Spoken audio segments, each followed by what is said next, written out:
The night she came to my gate, she still had rice in her hair. Little white grains caught up in those dark curls, like somebody had thrown them at her for luck, and luck had turned right around and spat them back. She was barefoot. Her wedding dress was torn off at the hem and gone gray with trail dust, and she was holding her own shoes in one hand like she'd plain forgotten she was carrying them. I had lived alone on that ranch for 11 years. I'd buried a wife. I'd outlasted 2 droughts and a winter that killed half my herd. I'd made an uneasy peace with men the whole territory wanted dead, and I'd kept it quiet, the way you keep a coal alive under ash. I figured I had seen the last of being surprised by anything. Then a heartbroken bride walked out of a thunderstorm and into the one life nobody, least of all me, ever expected her to choose.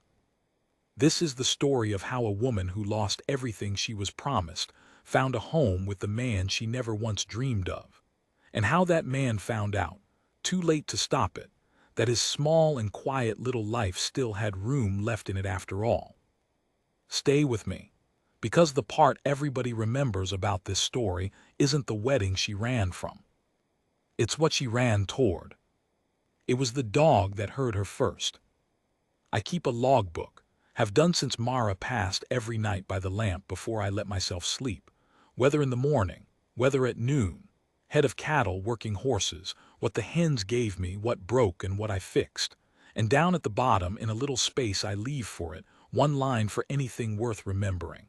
Most nights that line stays empty. A man can go a whole month without a single thing worth the ink. That night I'd written, wind out of the south, storm coming up hard off the dragoons, 11 head down by the wash, nothing else. And then the dog stood up off the porch boards and started barking at the dark, and I had to cross out nothing else, and I never did get to write what came after, because what came after didn't fit on one line. It still doesn't. Old Pike wasn't a barker. He was a lazy yellow brute who'd let a coyote walk clean through the yard if it didn't bother him personally. So when he went to the gate with his hackles up and his voice gone low and serious, I set down my pen, and I took the rifle off the wall, and I went out into the first cold spits of rain to see what the Lord had decided to send me. I expected a wolf, or a man, which out here can be the worse of the two. I did not expect a bride. She was standing on the far side of the gate with both hands wrapped around the top rail. Hanging on like the wood was the only solid thing left in the whole turning world. Lightning came down somewhere off behind the hills and lit her up white for half a second, and Lord, the sight of her. A wedding dress. Out here. 40 miles from the nearest church and a good 12 from the nearest anything. The lace at her collar was black with dust, and the skirt was ripped to the knee, and there was blood, dried dark, along one forearm. Her hair had come down out of whatever they'd pinned it into, and in it, catching the lamplight from the porch, were little white grains of wedding rice. She looked at me, I looked at her. The rain came down between us. "I'm not armed," she said. Her voice cracked clean in half on the second word. "Please, I'm not armed, and I'm not anything. I just need to not be out here when the dark gets all the way down." A sensible man, a careful man, sends her on. You learn that out here, and you learn it the hard way. A woman alone at your gate at night can be a trap with teeth. A soft front for hard men waiting just past the rim of the lamplight. I'd known a rancher up near Tucson who opened his door to a crying girl and got his throat opened for the kindness. I looked past her, out into the dark the way you do. I looked for the shapes of men. I looked for horses. I held the rifle and I listened under the wind. There was nothing out there but the storm and her. "Pike," I said low, "down." The dog sat. I want to be honest about this, because I've turned it over 1,000 times since, and I still don't fully understand the man I was that night. I didn't open the gate because I'm good. I'm not especially good. I opened it because she had rice in her hair and blood on her arm, and she was holding her own shoes, and something about the shoes did it. A woman running for her life doesn't stop to carry her shoes. A woman so far gone that she stopped thinking about her own body, that she's just walking and walking with the shoes dangling forgotten from her fingers. That's a woman who isn't running toward anything. That's a woman who's already given up and is only still moving because her legs haven't gotten the news yet. I lifted the wire loop off the gatepost and I swung it open. "Come on and out of it," I said, "before we both drown standing here being polite." She wouldn't sit at first. She stood just inside the door dripping on Mara's floor. I still thought of it as Mara's floor. 11 years on, with her back to the wall and her eyes going around the room the way a cornered cat reads a barn. Counting the doors, counting the windows. Working out, I understood, how fast she could get back out the way she came if I turned into the thing she was afraid of. So I didn't go near her. I went and stoked the stove instead and put the coffee on and made a lot of unhurried noise doing it, the way you gentle a horse, let it watch your hands, let it learn you're slow and you mean nothing by it. I got down the spare blanket. I set it on the chair nearest her, and then I stepped clear away from it, all the way to the far side of the room, and I sat down on the floor with my back against the cupboard like a fool. That got her, just a flicker, but the corner of her mouth moved. Not a smile. The memory of where a smile used to live. "You don't have to sit on the floor," she said. "Reckon you'd like the high ground better than me," I said. "Coffee'll be a minute. There's a blanket on the chair if you want it. I'll keep right here." She watched me a while longer.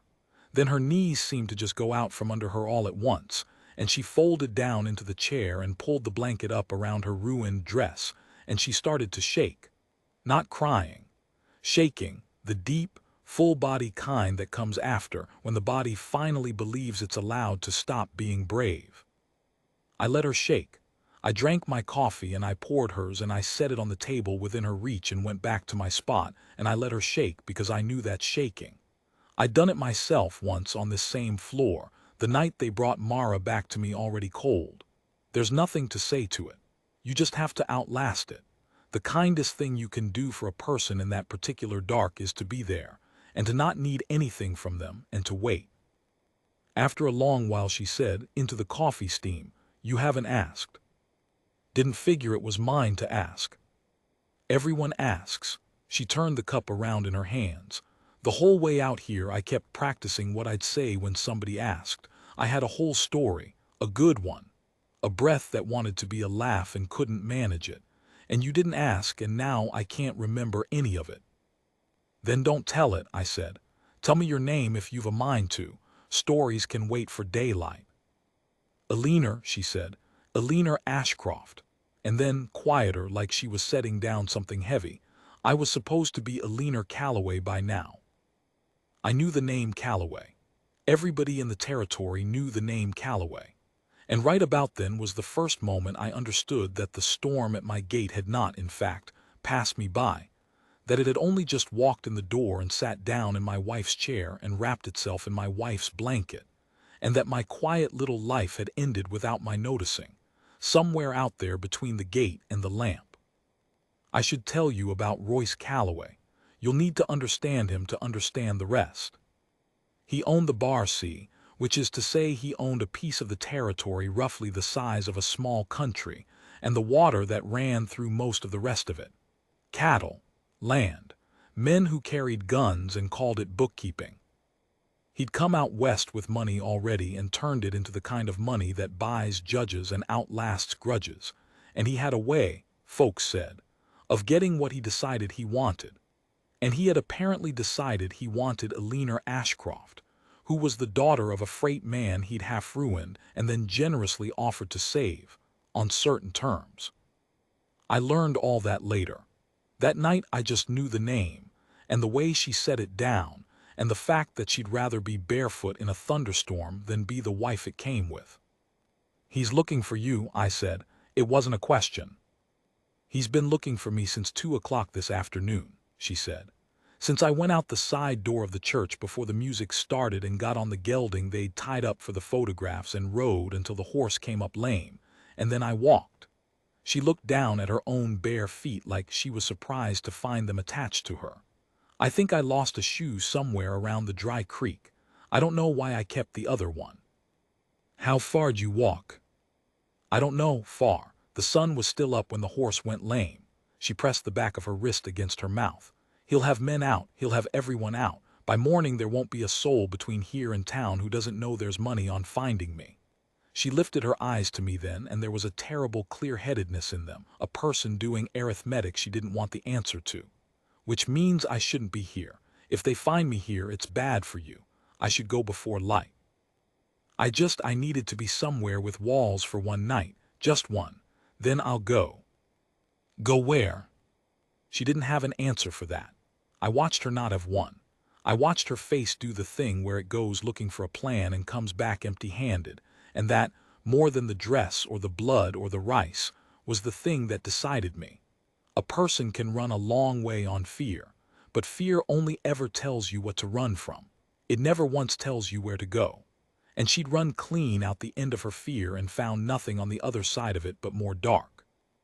You'll go nowhere tonight, I said, and we'll worry about tomorrow when it has the decency to show up. There's a room. There's a room. It's clean. The door's got a bolt on the inside if it'll let you sleep easier knowing it's there. I got up off the floor, slow, hands where she could see them. I'll bunk out in the barn. Pike'll bark if so much as a jackrabbit comes up the road, and I'm a light sleeper, and I've got the only rifle. Nobody's coming through that door tonight that I don't let through. You have my word, for whatever a stranger's word is worth in the dark. She looked at me for a long, long moment. Why, she said, not crying now, just needing to know. You don't know me, I'm trouble walking. You said it yourself, if they find me here it's bad for you, so why? And I'll tell you what I told her, because it's the truest thing I said that whole night, and maybe the truest I'd said in 11 years. Because somebody once opened a door for me, I said, the night I'd have died out in the cold of my own life if they hadn't, and I never got to pay her back on account of she was the one who needed paying back to, and she's gone now. So I reckon I pay it forward instead to whoever the storm sends. Tonight it sent you. I picked up my hat. That's the whole of it. There's no second floor to it. Bolt the door, get warm, and sleep. We'll see what morning's made of. I didn't sleep much in the barn. I lay in the straw with my coat for a blanket and Pike's warm weight against my back, and I listened to the storm wear itself out over the dragoons, and I thought about the thing I had not told her, which was that this was the worst possible roof in the entire territory for her to have walked under. Because of the Apache. 11 years I'd held this stretch of ground, and I'd held it for one reason that nobody in town would believe and that I never bothered explaining. Because I'd made a peace. Not a treaty. I wasn't anybody important enough for treaties. A peace between me and the band that wintered up in the canyon country north of my range. The band the army kept failing to catch, and the newspapers kept calling savages. The band led by a hard, quiet man I knew only as Tsella. The how of it doesn't belong in tonight's part of the story. The short of it is this. Years back, in a bad season, I'd had the chance to point the cavalry up the right canyon and collect a fat purse for doing it, and I hadn't. And later, in a worse season, when the fever took half my hands and I couldn't bring the herd down off the high pasture before the snow, 3 riders I'd never met came down out of those same canyons and brought my cattle down for me and left them at my gate and rode off without a word and without taking a single head. We'd kept each other's secrets and each other's lives ever since.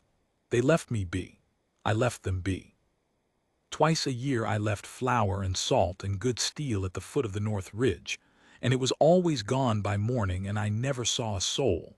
And that was the shape of our friendship, careful, wordless, and worth more than every dollar Royce Calloway owned. And now there was a Calloway bride asleep in my wife's room. You understand the problem. Royce Calloway hated the Apache the way some men hate the cold, as a personal affront, a thing put on the earth to spite him specifically. He'd been pushing the army for 2 years to clear the canyon so he could run cattle up there. If he came looking for his runaway bride and found her on the ranch of the one white man between here and Tucson who was known, quietly, but known, to be soft on the very people he wanted gone, well, he wouldn't just take her back. He'd burn the whole thing down to make a point. The ranch, the peace, all of it. I lay there and I did the arithmetic she'd done. Only mine had more names in it, and every answer it gave me said the same thing. Send her on at first light. Point her at the stage road. Give her food and the lame horse if it's walking by morning and a few dollars and your blessing, and get her gone before her trouble settles in and starts setting fires. That was the smart play, the careful play, the play that kept the coal alive under the ash. I just about settled on it, somewhere in the gray hour before dawn, when I heard her crying through the wall. She'd bolted the door like I told her. She thought she was alone. That's the only reason a person cries like that. The bottom of the well crying you only do when you're certain there's nobody left to hear it. It came through the barn wall thin and small and absolutely without hope, and I lay there and listened to it, and I thought about a wedding dress with the hem torn off, and a woman so far past saving herself that she'd stop to carry her own shoes. And I thought about Myra opening a door. I didn't decide anything exactly. I want to be clear about that because I've heard this story told back to me since with me as some kind of hero who chose her, chose right, chose brave, and that's not how it was. There was no grand choosing.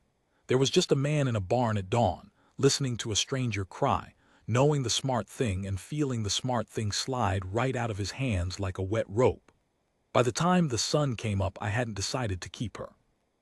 I'd only decided I couldn't be the one to put her back out in the cold, which, I've come to learn, is most of the time the only kind of deciding any of us ever really do.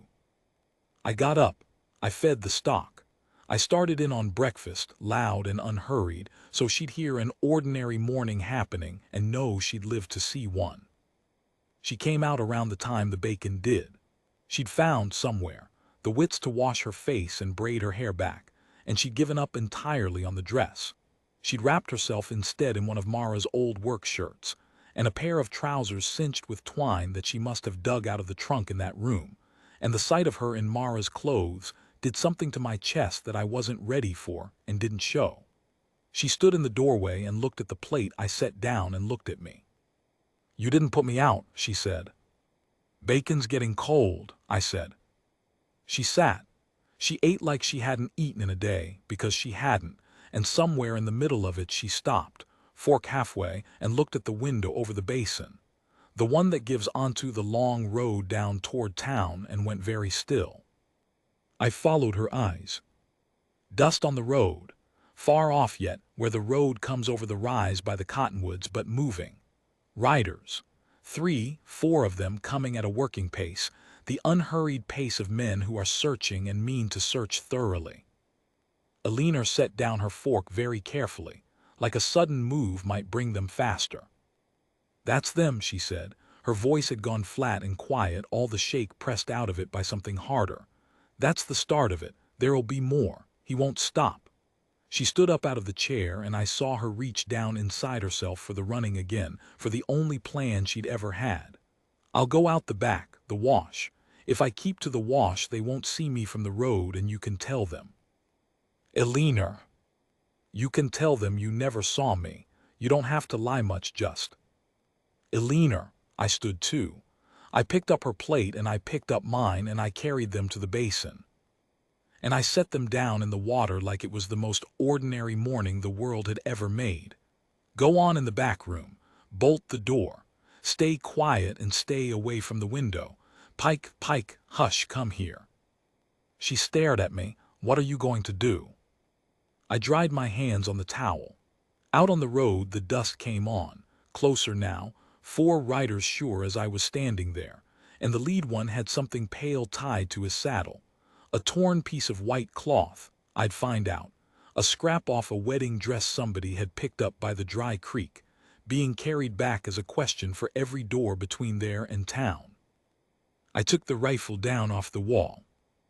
"I'm going to go stand on my own porch," I said, "on my own land, and have a neighborly word with some men who have ridden a long way out of their business and into mine." I settled my hat. "Bolt the door, Eleanor." She went. I heard the bolt slide. And I walked out into the morning to do the most foolish thing I'd done in 11 years, and Pike came and stood beside my boot, and we watched Royce Calloway's men come up the road with a scrap of white cloth tied to a saddle horn. And I thought. There were 4 of them, and I knew the man riding point. Calloway's foreman went by Renner. A long, dry-looking fellow with a face like a fence post that had survived a fire, burned down to the hard part, nothing soft left on it anywhere. He wore his pistol high and easy, and he had a habit of smiling right up until the second he didn't. And out here, that's the kind of smile you learn to watch the way you watch the rattle and not the snake. The other 3 were just guns. Young, bored, looking to be somewhere with more to do. But Renner was the thinking part of the thing, and the thinking part is always the dangerous part. They came up to the gate and they stopped, and they sat their horses there a moment, taking in the place. The barn, the house, the one yellow dog standing stiff at my boot, the rifle I held down along my leg, not pointed, just present, the way a man holds a thing he hopes he won't have to lift. "Morning," Renner said. "Morning," I said. "You'd be Webb. The fella keeps to himself out past the Dragoon Wash." "I'd be Webb." He nodded slow, like I'd confirmed something on a list. Then he reached down and untied the scrap of cloth from his saddle horn and held it up, a torn ribbon of white satin, gone the color of weak coffee with dust, and I knew before he said a word that it had come off the hem of a dress I'd seen hanging over the back room chair not 20 minutes before. "We're out doing a service for Mr. Calloway," Renner said. "Maybe you heard there was to be a wedding yesterday. Big one, half the territory invited." He turned the satin over in his fingers. "Bride got herself confused, wandered off before the vows touched, maybe with the heat and the nerves, you know how they get. Mr. Calloway's worried sick, out of his mind you might say with the worry. So he's asked us, his friends, to bring her home safe before she comes to harm out here all alone." The smile. "You see a woman come through, on foot maybe, half out of her senses, be a kindness to point us right. And here is where I made the decision I'll answer for, at whatever gate comes at the end of all of it. Because a careful man, even a man who'd already decided to keep her, has a way to thread this. Saw a woman, yes, pointed her down the South Road hours back, she was bound for the stage. Send them chasing the wrong horizon. Buy her a day. That's the clever lie, the lie that costs you nothing, the lie a smarter man than me tells with a sorrowful shake of his head." I looked at the satin in his hand. I thought about a leaner behind a bolted door with her braid coming undone, doing arithmetic in the dark. And I found I could not make my mouth say I saw her, not even to send them wrong. Because the moment I admitted I'd seen her, I'd handed Renner a true thing, and a man like Renner builds traps out of true things. He'd come back. He'd watch the road. He'd ask in town who'd seen Webb buying for 2. A lie with a true thing in it is a lie with a handle on it, and they'd use the handle. So I told the bigger lie, the whole cloth one, the one with no handle. "Haven't seen a soul in a week," I said. "Don't get many, that's rather the point of out here." I let my eyes go to the satin and then away, bored. "Storm last night, though. If she's afoot and was caught out in it, that wash floods. Comes down off the mountains all at once, and it doesn't care who's standing in it." I shook my head, slow, sorrowful, the way he'd done. "You might do better to look downstream than to be knocking on doors." It was a cruel thing to say, and I knew it as I said it, to point a grieving man's hunters at a drowning that hadn't happened. But it did the work. I watched it do the work behind Renner's burned post face. He didn't believe me, not entirely. A man like that never entirely believes anybody. But he believed it enough, and enough is all a lie has to be. He looked past me at the house a while. At the 2 plates I hadn't thought to hide, drying by the basin in the window. My heart went sideways. But the window was small and the morning sun was on the glass, and whatever he saw, he didn't trust it more than he trusted me, which was not much either way. "Webb," he said at last, gathering his reins, "you hear about a woman, anything at all, you ride to the bar, see, and you tell them. There's money in it for the man who does. There's," the smile went right on schedule, "a different sort of attention for the man who knew and didn't. Mr. Calloway has a long memory and a lot of acres. You understand me?" "I understand you fine," I said. "Good fences make good neighbors," Renner said, and turned his horse. And as he did, the nearest of his young guns, just to be doing something. just out of the meanness that bored young men carry around like a second pistol, leaned down and unhooked my gate latch and shoved the gate hard, so it swung wide and banged the post and hung there crooked on a sprung hinge. A small thing. A nothing. A boy breaking a man's gate because he could, because the man had a rifle he hadn't dared lift, and they all three knew it. "Sorry about your gate," the boy said, grinning, "not sorry." I said nothing. I'd learned a long time ago the difference between the fights you can win and the fights you can only survive, and 4 guns at your fence over a broken hinge is the second kind. You let the gate hang. You let the boy grin. You keep the rifle down along your leg, and you let them ride off feeling like men, because the alternative is they ride off having shot your dog to watch you flinch. They rode off down the road toward the cottonwoods, and the dust came up behind them, and Pike growled low until they were gone over the rise. And then the morning was just morning again, quiet, with a gate hanging crooked on its hinge and my hands not entirely steady on the rifle. The bolt slid behind me. The door opened. Eleanor came out onto the porch and stood beside me and watched the dust settle on the road, and neither of us said anything for a while. "You lied for me," she said finally. "I broke a gate for you," I said. "The lie was free. The hinge'll cost me an afternoon." She didn't laugh. She was looking at the road where they'd gone, and her face had gone somewhere far off and cold. "He'll come back, not Renner, Royce. When the men come back with nothing, Royce will start thinking. And when Royce thinks, he doesn't think where did she go, he thinks who would dare." She wrapped her arms around herself inside Mara's shirt. "I've made you into a who would dare, Mr. Webb. I'm so sorry. I'll be gone before." "You'll be gone before nothing," I said, and I was surprised by the iron in it, surprised at myself. "You walk out of here now on these roads with that man's hunters quartering the country between here and town. That's not running. That's just drowning slower than the wash would have done it." I set the rifle back on its pegs inside the door. "No, you're going to do something a sight harder than running, Eleanor. You're going to stay still. And you're going to be useful and quiet and patient, and we're going to outlast him. Men like Royce Calloway, they can do anything in the world except wait. It's the one thing all that money never bought him." I looked at her. "Can you wait?" She looked back at me a long time. "I've been waiting my whole life," she said. "I just always thought I was waiting for permission. Maybe I can learn to wait for the right morning instead." And that, though neither of us knew to mark it, was the morning the running stopped and the staying began. She earned her keep and then some. I won't pretend the first days were easy.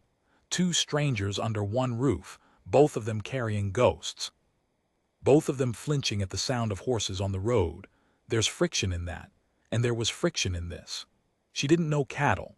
I didn't know how to have a voice in the house again after 11 years of talking mostly to a dog. We circled each other careful and polite as 2 cats sharing a barn, working out the floor, working out the hours, working out 100 small wordless treaties about who used the basin first and who didn't speak before coffee. But Eleanor Ashcroft, it turned out, was not soft. That was Renner's mistake and Royce's, and it had nearly been mine. They'd all looked at the dress and the rice and the bare feet and seen a delicate thing, a thing that wandered off touched with the heat. What none of them had bothered to learn was that this was a woman who'd spent 6 years nursing a father whose mind and body both failed him by inches, who'd held a household together on a freight man's collapsing accounts, who'd learned to set a bone and break a fever and stretch a dollar past its dying. The wedding dress had been the least of her. The wedding dress had been a costume forced onto a working woman, and the second she got it off and got into Mara's old shirt, the working woman came back. She fixed my gate. I came up from the wash on the 3rd day to find her at the hinge with my tools spread out neat on a feed sack, sweating and swearing softly, and getting it hung true, truer than I'd have done it, if I'm honest. She mended. She doctored a heifer's torn flank with a steadiness that told me more about her father's last years than she ever said in words. She kept the ledger when my hand cramped, and she had a fine, clean script, and she started, I noticed it and didn't mention it. She started filling in the bottom line, the one thing worth remembering line on the nights I forgot. Mended the south fence. Webb says the gray mare is in foal. The hens are laying again. Nothing else, she wrote one night. And I read it the next morning, and under it, in my own worse hand, I wrote, plenty else. He just hasn't the words for it. I don't know if she ever read that line back. I never asked. Some things you write into a ledger not to be read, but just so they'll exist somewhere outside your own chest. The slow part, the part you've maybe been waiting for, the part where two lonely people start to mean something to each other. I'll not dress it up, because it didn't happen in any way that would dress up. It happened in the handing over of tools. In her learning the sound of my step on the porch and stopping being afraid of it. In the evening she laughed, really laughed. The first real one, at Pike falling off the porch chasing a moth. And I realized I'd been on this earth 11 years without that particular sound in this particular house, and that I'd missed it the way you miss a thing you didn't know had a shape. It happened in the careful distance we both kept, and the careful distance we both, without ever saying so, began to find too wide. But I'm getting ahead, because before any of that could come to anything, the canyon came down off the mountain and found us. It was Tsella's son. I didn't know that at first. I knew only that I woke before light to Pike not barking, Pike, who barked at everything, gone silent and pressed flat to the porch boards, which was its own kind of alarm, and went out to find a single rider sitting a paint horse just inside my broken gate, motionless, waiting. Apache. I knew him by the set of him before I knew his face. And I knew, by the fact that he'd come to me, in the open, in person, breaking 11 years of careful, wordless distance, that something had gone very wrong up in the canyons. Tsella got down off the paint horse. He was older than I'd let myself remember, we both were, and there was something in how he stood that I'd never seen in him in all our years of leaving gifts at the foot of ridges. A man holding himself very straight because the alternative was to fall down. He spoke. His English was spare and careful, words saved up and spent only when there was no other coin. His son, he told me, a boy of 7 winters, a fever 4 days now and the camp's own medicine spent on it, and the boy worse, much worse, burning up and gone still in the wrong way. And there was no one else. The army watched the roads to every town a man might take a sick child to. The trading post would as soon shoot an Apache as sell to one. There was, in the whole turning world, exactly one door Tsella could come to, and he had swallowed every grain of his pride and ridden down out of the mountains in the dark to come to it. You bring medicine before, he said. At the ridge, you are not a Callaway man. It was the closest he could come to please. It was, from him, an enormous thing. And here is the heaviest decision of all of it, heavier than the lie at the gate, because the lie had only cost me a hinge and a risk. This one had a name attached to it, and the name was asleep behind my back wall, and I had given her my word that nobody would come through my door I didn't let through. I knew nothing about a child's fever.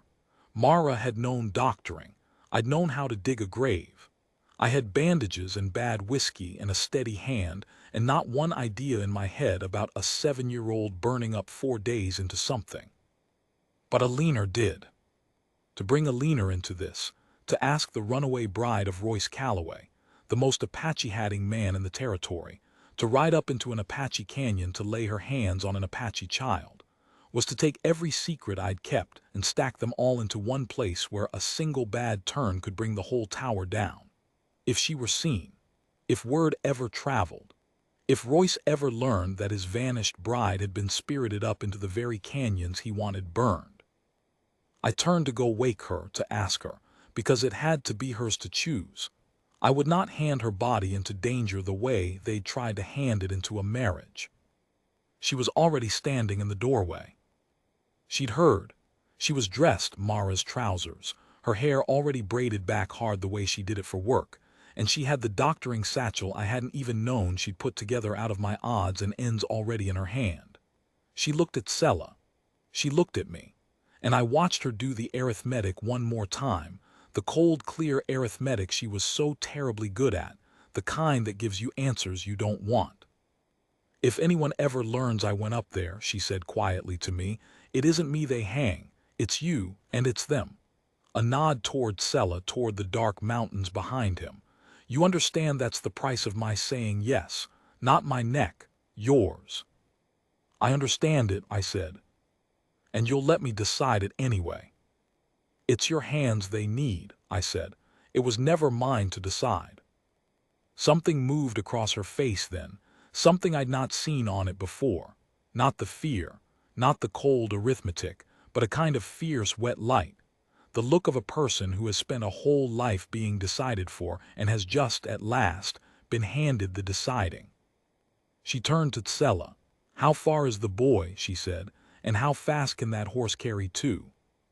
We rode up into the canyons in the gray before dawn, the three of us, Alina in front of me on my best horse and Tsella leading on the paint, up trails I'd known existed for 11 years and had never once set foot on. The mountains came up dark and enormous on either side. The air went thin and cold and smelled of pine and wood smoke. And somewhere ahead, up where the band wintered in a fold of the rock that the army had failed to find for 2 years running, a small boy was burning, and a woman who had run out of one life and into mine was about to lay her hands on him and stake everything I had, everything both of us had, on knowing what to do. The camp was not what the newspapers had taught me to expect, and I'm ashamed now of what they'd taught me. I'd carried a picture in my head all those years, the picture every white man out here carries whether he means to or not, painted for him by men who'd never been within 100 miles of the thing they painted. And what I found, up in that fold of the rock where the dawn came down gray and slow, was a people frightened for a child, mothers awake with their own little ones held close, an old man tending a fire.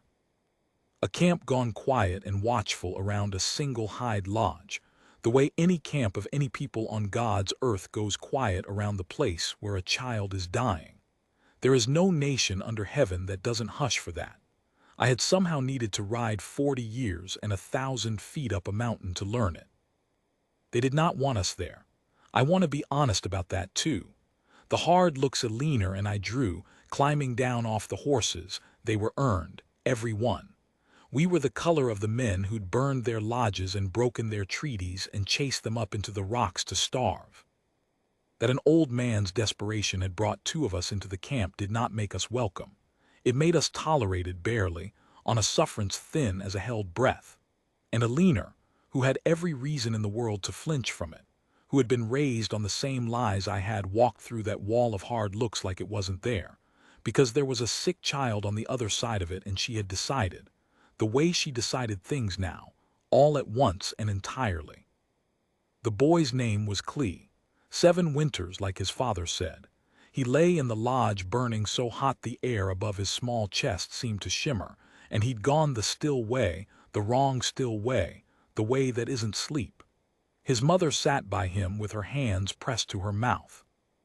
And Alina knelt down beside that child, a stranger, in a strange camp, with a whole people's grief and suspicion pressing in on her back, and she put her wrist to his forehead, and then to his throat, and she went very quiet and very fast all at once, the way I'd seen her go over the heifer, the working woman, quiet, and she said, "His lungs, it's gone down into his lungs. Hollies, I need water boiled, then cooled to warm, and I need every clean cloth in this camp, and I need someone to keep this fire low and steady and not let it die, and I need them to trust me for the next 2 days even though they've no reason on this earth to do it." She looked up at Sella.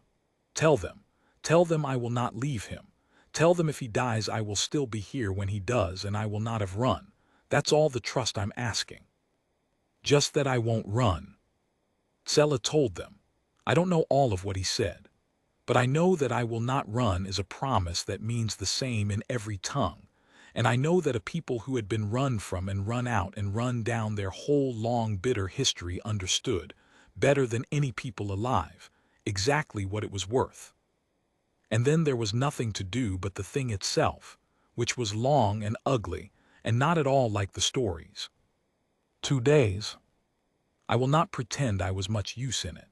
I boiled water and split wood and kept the fire and held the boy when he thrashed and held his mother's gaze when Alina's hands were too full to spare a look, and mostly I stayed out of the way and watched a woman work a kind of patient, stubborn, unglamorous miracle by inches. There was no single moment of it. That's the thing the stories always get wrong. They want the fever to break in a clap of thunder, the eyes to fly open, the music to swell. It wasn't like that. It was a leaner not sleeping.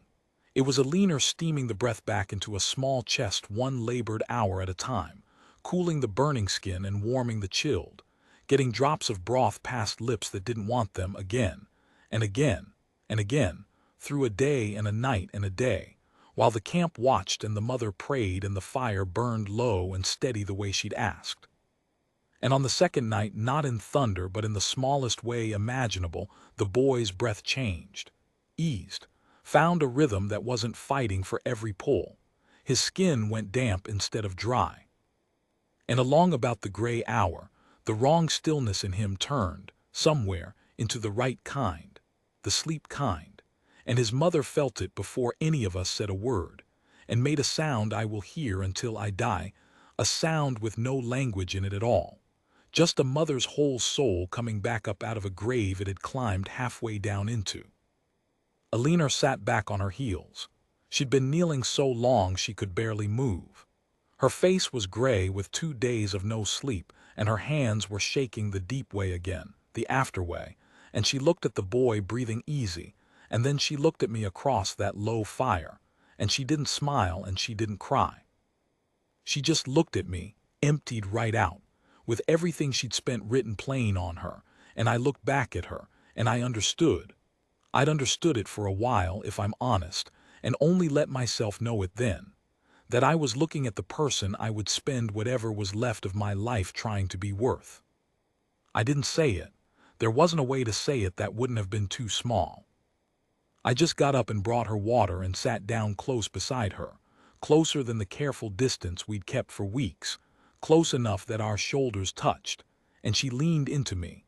The first time, the very first time, she let her weight come to rest against another person since the day she'd walked out the side door of that church, and we sat there together in the firelight while a child breathed. And outside the lodge, a whole people who had every reason to hate the both of us stood, and understood that something had been paid that could not be unpaid. Tsela came to me before we left. He didn't have words for it, there aren't any. He took a knife from his own belt, old, worn smooth, the most personal thing a man like that owns, and he put it into my hands and closed my fingers over it, and he held my hands closed a moment, and he said only, "Now we are the same blood. What comes for you comes for us." And then he looked at Alina, a long look with something in it I'd never thought to see an Apache man spend on a white woman, and he touched his hand to his own chest, over the heart once. We rode down out of the mountains in the morning. We didn't talk much. We didn't need to. I had a dead man's knife on my belt and a living woman's weight against my back, and a thing settled in my chest that hadn't been settled in 11 years, and I remember thinking, fool that I am, that the hard part was behind us now. The hard part was waiting at the ranch. Royce Calloway had come himself. I knew it the moment we cleared the last rise and saw the horses in my yard, too many horses, and one of them a tall black blood animal worth more than my whole spread, standing hip-shot at my crooked gate like it already owned the place. Renner was there, 6 others, and leaning against my own porch post, in a fine gray coat, with the patience of a man who has never once in his life been told no and lived to remember it, was Royce Calloway. He was younger than I'd pictured. Handsome, even that's the part nobody tells you about men like him, that the worst of them often wear the best faces. He watched us come down the road, Alina in front of me on the horse, and he didn't move and he didn't draw and he didn't shout. He just smiled, slow and warm and terrible, like a man whose lost dog had finally come home on its own. "Alina," he said when we'd stopped, gentle, wounded, loving, "My God, we've been out of our minds, half the territory's been searching." He came down off the porch with his hands open and empty, the picture of a forgiving man. It's all right now. Whatever happened, whatever fright took hold of you, it's forgiven, it's forgotten, you needn't say a word about it ever again. Come down off that horse, my darling, come home." And here is the thing I had braced my whole self for, the thing I'd been dreading since the canyon. I'd thought I'd have to fight for her. I'd had a fool's whole plan, the rifle in the scabbard, where I'd put the horse, how I'd get her behind me. I'd thought, the way a man thinks, that saving her was a thing I would have to do. I should have known better. I should have learned by then. Eleanor got down off the horse, but not the way he meant. She got down on her own side, away from his open arms, and she walked out into the middle of my yard in Mara's trousers with a dead man's people in her debt and 2 days of saving a child still gray in her face. And she stood there, alone, in front of Royce Calloway and his 7 guns, and she was not afraid. I have seen brave men in bad spots. I have been one, a time or two. I had never until that morning seen what she was, which was a person who had already lost everything she was ever promised, and had found out, in the losing, that there was nothing left in the world for a man like Royce to threaten her with. "I'm not your darling," she said, clear, carrying so every man in that yard heard it. "I was never your wife. I left before the vows, you know it, the priest knows it, half the territory you keep bragging about knows it. There's no marriage. There's no contract but the one you put a gun to my father's debts to get. I owe you nothing, Royce. I am not lost. I am not touched in the head with heat. I am not yours." She took a breath. "I ran from you with my shoes in my hand because being barefoot in a thunderstorm was the better life, and every soul standing in this yard can see by my face it was. So you can ride home now, and you can tell you're half the territory, whatever story keeps your pride intact, and you can leave this man and this land alone forever. Or you can find out, in front of all your hired witnesses, exactly what kind of man drags a woman off who's told him no to his face." The yard went very still. I watched Royce Calloway's warm and terrible smile come apart, just for a second, but I saw it. I saw the thing underneath it, the thing that money and a fine gray coat and a tall black horse had been built to hide. A small, cold, furious boy who had been told no in public by a thing he considered property and could not stand it. "You're confused," he said, and the gentle was gone out of it now, scraped down to the metal. "You don't know what you're saying, Renner." And Renner straightened up off his horse, and the 6 guns straightened with him, and my hand went to the rifle scabbard, knowing it was too late, knowing 7 beat 1, knowing I was about to die in my own yard and Eleanor with me, and that all the canyon and all the doctoring and all the firelight had bought us was a slightly later grave. And then Pike started barking at the north ridge. I looked up, so did Royce, so did every gun in that yard. They were on the ridgeline. Not all of them, they were never fools enough to commit all of them to anything, but enough. A dozen riders strung along the high ground above my ranch, where the morning sun came up behind them and made them into black shapes you couldn't count and couldn't read and couldn't, from down in the yard, tell were armed with old rifles and older bows and a fury 2 years and 2 generations deep. Sella in the center of them on his paint horse, sitting still, a dead quiet promise written across the whole length of that ridge. What comes for him comes for us. They didn't ride down. They didn't have to. They just sat there dark against the sun and let Royce Calloway do the arithmetic, the cold, clear arithmetic that Eleanor had taught me to respect, the kind that gives you answers you don't want. 7 guns against 1 rancher is a sure thing. 7 guns against 1 rancher and a fortified house and a dozen Apache on the high ground who have nothing left to lose and a blood debt to pay, that is not a sure thing. That is a man and his hired help dying expensively on worthless land to settle the wounded pride of a fellow who, when the powder cleared, would have to explain to the whole territory how he'd lost 6 men fighting over a woman who'd refused him in front of witnesses. Royce Calloway could do anything in the world except wait, and except be made a fool of in public, and Eleanor, God, she'd known. She'd built the whole moment to leave him exactly there. He stood in my yard, and he weighed his pride against his life and his name against 6 funerals, and I watched the want in him fight the arithmetic, and I watched the arithmetic win, the way it always wins for men who love themselves more than anything they claim to want. "This isn't finished," he said. "It's what they always say. It's the sound a small, cold boy makes when he can't have the thing. Webb, you've made an enemy today you don't understand. An Apache loving, he couldn't even finish it. His mouth worked on the size of what he'd seen and couldn't make it into a threat big enough. You'll regret every part of this. Maybe, I said, but I'll regret it from here, on my land, with my gate hung crooked and my friends on the ridge and her under my roof if she'll stay. You go on and have your big regrets in your big house, Calloway. I'll keep my small ones out here where they fit me. He mounted the black horse. He looked at Alina one last time, and whatever he hoped to find in her face, fear, regret, the door left open a crack. He didn't find it, and that, I think, was the worst wound he took that day, worse than the witnesses, worse than the ridge. She looked at him the way you look at weather that's passing.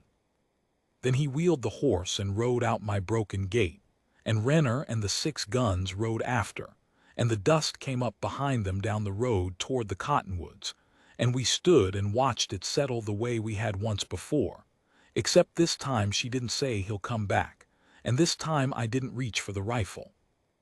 Up on the ridge, the dark shapes turned, one by one, and melted back into the rock and the rising sun, and were gone. And it was as if they'd never been there at all, except that I knew now they were always there, that they would always be there, watching the one door in the territory that had opened for them. He never did come back. Not Royce. The word he'd carry, an Apache-loving Webb out past the wash, was a thing he could only use against me by admitting the whole of what he'd seen and survived. And a man like that would sooner eat the secret than tell a story where he came off second to a barefoot bride in a ridge full of ghosts. The peace held. It cost me my old invisibility. The trading post grew cold, and there were looks in town, and a rumor that followed me the rest of my days. But invisibility was a thing I'd been hiding inside of, not a thing I'd been living in, and I found I didn't much miss it. Alina stayed. I won't tell you the rest of it the way the stories would, all at once, with the music. It came the way the firelight came, slow and unglamorous and true. There was a morning months on when I came up from the wash, and she was at the gate again. Only this time she was hanging a new one. A good straight one she'd built herself out of milled lumber she'd traded the gray mare's foal for. And she'd carved something small into the top rail with the dead man's knife I'd given her keeping of. And I never did tell her I saw it, the way she never told me she saw the line I wrote under hers in the ledger. It said, "Home," just that, cut clean and deep into the wood where the weather couldn't take it. She'd run 40 miles in a wedding dress to get away from a life that had a fine house and fine money and a fine handsome man in it. And she'd found, at the wrong end of a thunderstorm, behind a crooked gate, in the company of a widowed rancher with a dog and a ledger and a secret friendship up in the rocks, the man, I suppose, that nobody would ever have guessed, least of all the 2 of us, the one thing all of Royce Calloway's acres never had in them anywhere. I keep the ledger still. Most nights the bottom line stays empty. A man and a woman can go a whole good month without a single thing worth the ink, and I've learned that's not emptiness, that's peace. But I went back once to the page from the night it all began.